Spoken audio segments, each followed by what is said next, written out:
of the shifts I want to talk about where utility is met. The creative functions in business all of a sudden become really important. Design, innovation, new product development, brand preference. Those are the things that are really contributing to value. Functionality is no longer enough. As a matter of fact, functionality is no longer even necessary. Remember when the first iPhones came out? They couldn't send MMS. Even the cheapest, nastiest phone on the market at the time could send a photo to another phone. But all of us iPhone users were so passionate about it, we defended it irrationally. We went, I don't need to send MMSs, I just download it onto my computer and email it at a later date. It's just as convenient. No, it's not. They even lined up and camped out overnight for the opening of a retail store just so they could buy one. Not because they needed it, because it had want value. The problem is business has an uncomfortable relationship with the word creativity. And I think a lot of it goes back to our childhood. I think at some point we all kind of decide that we either are creative or that we're not. I think that's bullshit. I think we're all creative and that we all need to be in this current market. But it's a childhood thing, and I found a website that I think illustrates it beautifully. It's a guy who he posts actual children's illustrations, and then he critiques them. This is a fire engine by Jason, age 6, and this is the review it got. I've never seen a truck that needed to be shaved. I would rather be burned to death than saved by this hairy piece of crap. Now, it sounds a little over the top, but when you're a kid, that's what it sounds like. So I think we need to redefine creativity. So whenever I use the word creativity, I want you to exchange it for whatever word makes the concept of having ideas palatable for you. Innovation, invention, new product development, initiative, thinking, ideation, strategy. Strategy?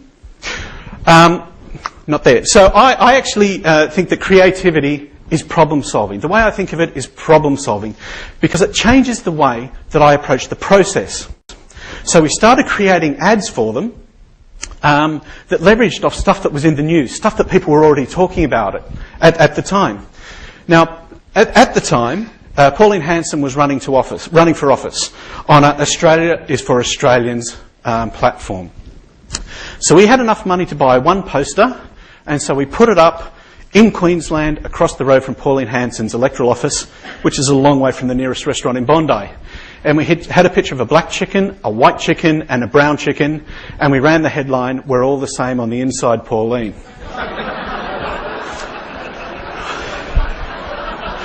Now, this one ad, $5,000, got us on national news, got us national attention, and Nando's was really happy. And they said to us, "Geez, you did that with $5,000. You reckon we can do TV with 10?" And because we were young and idealistic and, well, not very good at business, we said, yeah, we can do that.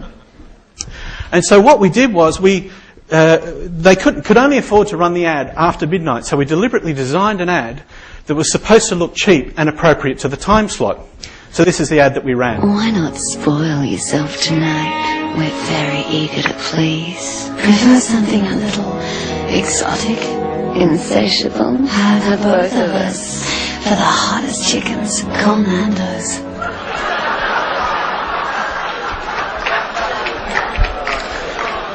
Now, just a little bit of background on this ad. When we went to shoot this commercial, we needed to find some chicken-sized lingerie. No easy task. So my business partner, Kieran, and I went to one of Sydney's most famous sex shops, the Tool Shed, to see what we could find. Now, just to set the scene, at the time, Kieran was a cute, blonde, bubbly 22-year-old girl. And she's got a voice that's a mixture of innocence and enthusiasm. So she walks up to the counter and she says, "We'd like to buy a leather harness, please." The guy behind the counter looks at me as if to say, "Well done you, mate."